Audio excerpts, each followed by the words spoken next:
Good afternoon, you lovely people. Welcome to the Pot Stirrers. It's another episode, another lovely day with Blue and Bugs. Hey, how you doing? I'm good.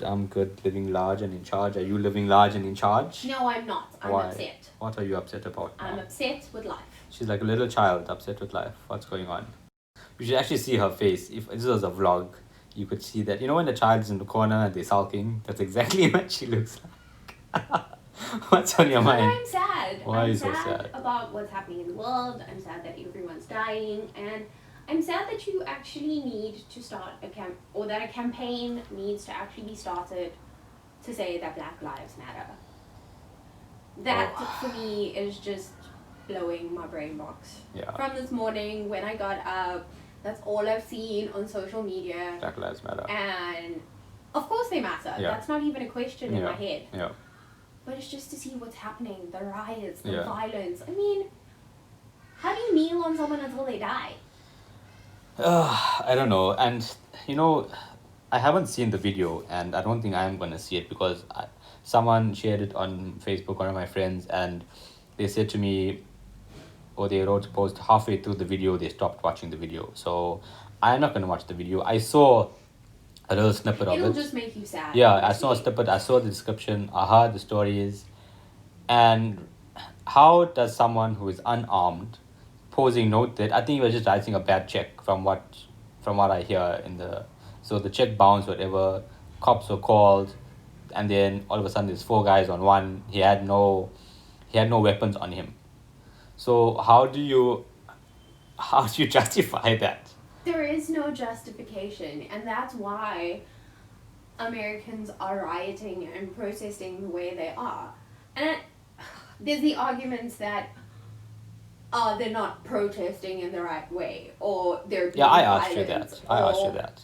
Oh, was you? Yeah. It's why are they protesting like that? Why are they looting stores, burning things? Hello, because it's centuries of oppression and they're tired now. Yeah, because before we came on, I asked you, do you think that's the right way to do it, or do you think it's making a difference? And what did you reply? I said, well, we're about to make a podcast about it, so Exactly. we'll figure. So people are talking about it. Look, it's not only in America that things are going crazy. Also in Hong Kong. Yep. Yeah. Hong Kong, the communists are taking over, or they're trying to. We'll see what happens. I mean, that one picture that you showed me, that video. Was it a picture or a video? I think it was both. That's insane. It's just young people being locked up. It's literally young people getting manhandled. For nothing. For absolutely no reason. And I'm just like, why do polices think that they are above the law? So it's the East, the West, and Africa. So it's the whole world. It's the whole world. Everyone's going the whole crazy. World, and I'm just like, okay, we thought coronavirus was bad, and now just everything's compounding on coronavirus is now like the secondary issue. Secondary issue. I mean, in the States, it's totally become a secondary issue. Okay, granted, they're really good at deflecting problems. They don't want to talk about it. It's like, hey, okay, our country's burning because everyone's dying and black people are finally starting to say something. Let's launch a rocket into space. Hello, I mean, if you can't figure that much out. But that launch was before this happened, though. I mean, you can't really blame him for that. But anyway. Just side with me, dang it. But we're just finding that, though. We have to have a little argument here and there. But yeah, man, this came out of nowhere. This left field just knocked me out. And I know we had a conversation about people trying to invalidate the Black Lives Matter with saying all lives matter. Yeah, changing the movement from Black Lives Matter to all lives matter. And it's just like, how? Please tell me how. How? For 5 marks, explain. Explain to me how you can say that all lives matter. Taking us back to school. Because clearly you need to be educated. Seriously, how do you tell me that all lives matter when there's a group of people that are just being killed for absolutely no reason? Look, I can't speak for why. I think I can propose an explanation. I think that the white people who are starting this All Lives Matter, they don't, there's no understanding. So there's a bit of ignorance there. They're just being Karens. Okay.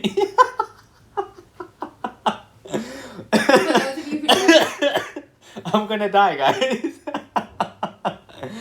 Oh. For those of you who don't know what a Karen is, please just be woke, get yourselves on Facebook, check out some memes, and if you take offense to Karen existing, then you probably are a Karen. Yeah. Okay, so my pure view on the whole All Lives Matter is that people, or the white people, are just not understanding what the movement represents. And because they have white privilege, it doesn't affect them.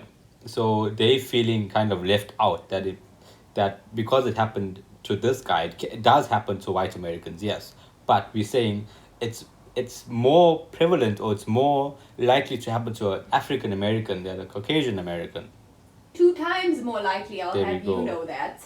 There you go. Educate the people about the stats. Yes, I'll let you know that a young black man is more than twice as likely to die at the hands of police than a young white man. This is between the ages of 24 and 29, and that just breaks my heart. And that's a young adult. That's a young man. He's got the whole of his life to live, and I'm like, you could have just been married. You could just have a child. Just finished college. Exactly. That's literally just finishing college. That's if a black man even was wants allowed to to go get to college, into college. yeah. But that's exactly the age, and I'm like, your life is just about to start, and someone gonna get shot for being a black man. And the sad thing about this is that it's not them going out and doing violent things. They're not criminals. They're not holding up liquor stores or whatever it is. It's just walking down the street in a baggy shirt, or like you say, wearing. How?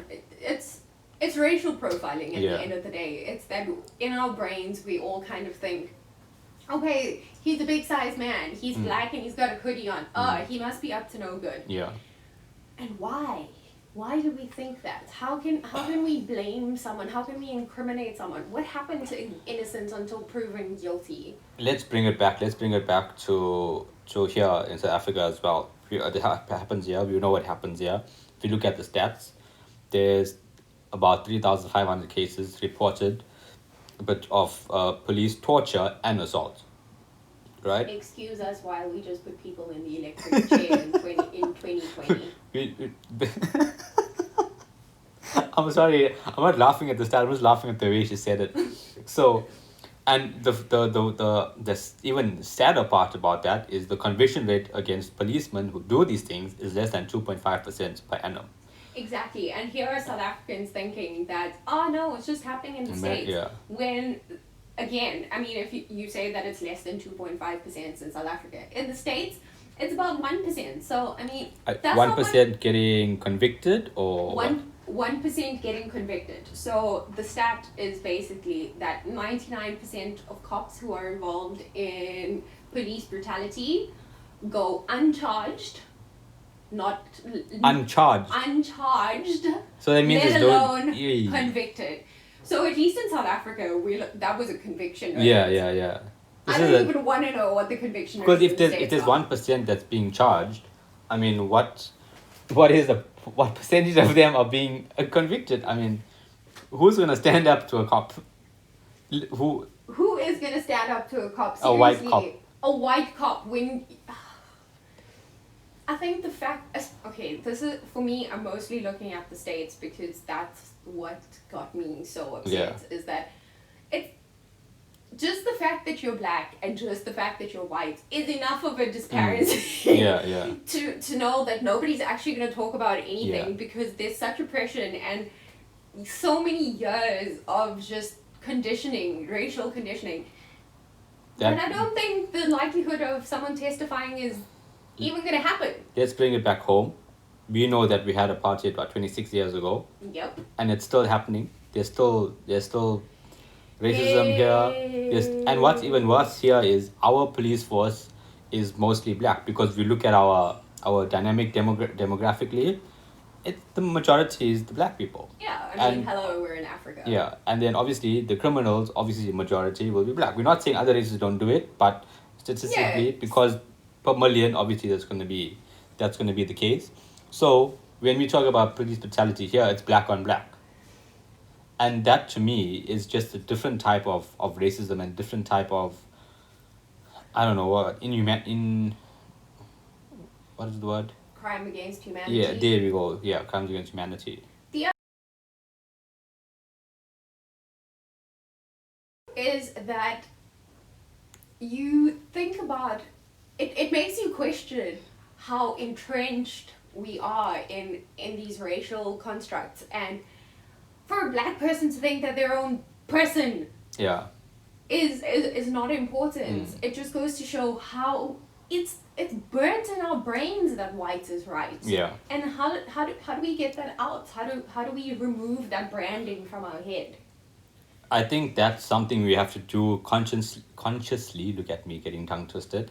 Consciously, and make a concerted effort for ourselves. We have to reflect, and also when we have children or kids around us, whether they are ours, our nephews, our nieces, whoever it is, and when we interact with different races, to remember that everybody is a person. No matter what skin color, no matter which country you're from, what you believe in, everybody's a person. Everybody deserves respect, and that's what we need to understand. And I think this is where there's a gap or a misunderstanding of the Black Lives Matter versus All Lives Matter. Black people in America, African American people in America are getting, they're getting the worst end of the stick from, not from now but from years ago, and white people are not seeing it as serious as it is, and that this is why this is why they're now burning down buildings and saying, hello, please pay attention to us. Yeah, well, they've been doing it here in South Africa for years. Yeah, I mean, our people have been protesting against racism forever and ever and ever, amen. When it goes away, only God knows. I think it only go away if we make the effort, like I said, to consciously treat or look at everybody as equal, and that's not going to happen anytime soon. I'm sorry to say it, but that is the truth. You are going to be, you probably, by the time we die, there's still going to be racism. The only thing that you can do, you can't really change the whole world, is that you can only make a change within yourself. Yeah. And I can advocate for that because we were speaking off air about racial profiling, and I had said that that's actually something I was guilty of once upon a time, because being the outrageous female that I am and often being alone, my safety is something that I need to be aware of. Yeah. Within, no doubt, within South have Africa. to be. I mean, crime is crazy here, but anyway. And I needed to teach myself that it's not only a black person who's a criminal. Yes. That if I'm being aware of my surroundings for my safety, that I shouldn't only be looking out for black people. Yeah. I should be looking out for anyone. Yes. I shouldn't only be looking out for a man. Yeah. But that's a whole different conversation. Yeah. That I should be aware. So I mean, that's just something I've done. And if every person does something like that, or just be aware. That, you see, you're using the right words. Be aware. Being aware is it's something that it's so simple yet so difficult, because you need to make the effort of thinking, and a lot of people don't think. Oh, we know people don't like thinking. Using your brain is I think an effort. I'm gonna stir the pot a little bit and ruffle some feathers. And Americans don't think. Americans don't think outside their bubble. If you all missed that sound, please rewind. Bugs is just going on I don't know if she's trying to restrain herself or... My life experience indicates that Americans are very comfortable. Oh yeah, so ignorance. She's been away for a few years and interacted with people from America more than I have, so you have more experience. They're terribly comfortable within their bubbles, and that's the problem. Exactly. You can't change anything. And again, it goes back to privilege. It's just because a problem's not affecting you doesn't mean that the problem doesn't exist. 100%. Correct. And just they. If you know Bugs, and you know that she has this way of talking and she always has an opinion. I've never seen her so flabbergasted or lost her words ever in my life. Even when I saw her earlier, When I saw her earlier, she was trying to explain to me what's going on around the world. I could just see she couldn't find the words. I couldn't find words because it's so sad. I mean, to know that if I had a child and I was in the States as a person of color, okay, not even as a black person, but just as a person of color, that my child might not come home. Yeah. And the just talk, because he's gone to buy bread. And the talk would be a different talk than the birds and the bees. The talk that I would need to give to my teenage black son is, hey kiddo, this is how you deal with cops. Not about protection, not about how to have safe sex or the birds and the bees like a normal teenager would get. Yeah. But to teach him that he shouldn't make any sudden movements because he might get shot. Or not to reach into his pocket because he might get shot. Why do you need to teach a child, how not to get shot? That's the sad part of it. And that's the sad reality that's going on there. This is why I'm just left sad and speechless. And the only thing that I could think of to do is to actually perpetuate the conversation that the Black Lives Matter movement is trying to start. Because I think it's only by talking about it that people can be aware of it, and do their bit. And I think also I'm very grateful, or not grateful, I'm glad to see that the celebs are stepping up. I saw your post about Billie Eilish. I'm not her biggest fan. I'm not a fan of her at all in terms of music. But even I was taken aback when I saw her post. I was so impressed. That was quite... I was so impressed. She's a young white woman, and that was what she was saying. And she's totally correct. By saying all lives matter, you're making it about you. Yeah, exactly. You are completely invalidating an entire group of people's struggle. And it's not about you. It's not. And somebody needs to tell all them Karens out there that it's really not about them. Yeah. Because it's not. They don't need to worry about whether their child's going to come home alive. I saw another post where it was written by a white American girl, and she says, when I get pulled over, stopped by a cop, my thought is, oh my gosh, what did I do wrong? Why does the asshole pull me over? I'm speeding, yeah, but why? And then the last one was, I'm going to be late. And at the bottom, she says, never ever did I ever think that this is how I'm going to die. And that just, when I read that, I was just like, geez. Left speechless. Yeah. Left speechless. What do you say to that? What do you say to that? I mean, when I see a cop, I'm like, oh crap, maybe I did something, maybe I haven't done something. Yeah. But at no point does the thought go through my head like, oh crap, I'm gonna die. Yeah. And that's the reality for a young black man. Yeah. I can't. You see. And I'm reminded of an Akon video that I watched. I think it was one of his old videos, and the guy is there's two guys. So one guy robs a liquor store or a convenience store, and he runs off, and another innocent guy is coming from home, just put on his jacket, and it's winter, so he's got a beanie on and a hoodie and whatever, and he's got baggy clothes looking like a thug. Yeah, and he's had headphones on and just jiving to the music and walking through. And because that guy robbed the convenience store, so person A ran off and person B is the innocent dude. So here he comes in the same vicinity. The shop owner calls the cops, and then they find this guy to be walking around, bring this guy to the shop owner, and he IDs him as the guy, and the guy goes to prison in the video. And looking at that, when I saw it, I was like, oh wow, what a cool video, just to see this injustice happen. Well, not cool in a good way, but I mean, this is what a way to tell a story. And then you forget about it, and then you hear this incident about this tragedy about George Floyd, and you think, wow, it actually really does happen. And then you go further into it and you read the stats. It's not a once-off thing. It's hundreds of people. And it's unnecessary killings, unnecessary killing, unnecessary violence. And the saddest thing about this, okay, not the saddest, but one of the saddest things is that all the cops are going to be branded with the same brush. They're all going to get the bad end of the stick because of a few who think that they're above the law. When their job is actually to protect the people. Yeah. And they tend to think that there's only certain people that need protection Protection. and other ones who need persecution. Yeah.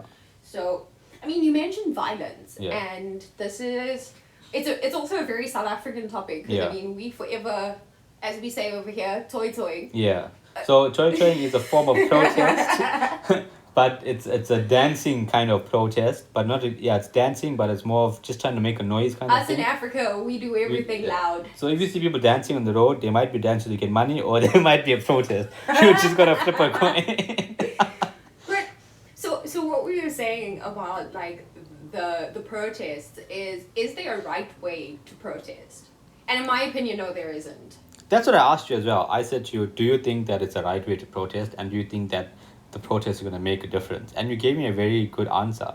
The answer was yes, it's making a difference because look, we're making a podcast about it. Yeah. And it's getting people to talk. It's getting exactly. people And to I talk. don't see a peaceful protest starting a conversation the same way that the riots have. Because, I mean, by no way am I an anarchist. But this is hundreds of years of oppression. I think it's reached boiling point. It's time. Exactly. It's the pot is now overboiled. The pot is boiling. The pot over. we're stirring and that pot is being boiled over. It's done simmering. It's now violently boiling over because that's what happens when you keep adding heat to a pot and it's got nowhere else to go. That's what happens. Look, I'm no philosopher. I haven't studied psychology to the max, but I think that the way that we will kind of reach an agreement or get some understanding is if everybody just sits down and thinks about how would you want to be treated when you go out into the world. That's it. Just think about that. Take a minute before you start your day. If you don't pray, whatever, I'm not saying you have to pray, just think. Think for yourself. You have a brain. Use the brain, think. I'm going out, how would I want to be treated today? Whether you're a cop, whether you're going to school, whether it's you have a normal job, wherever you interact with, think about how you want to be treated. And I think that's the starting point for everything. Think about how you want to be treated and treat others the same way.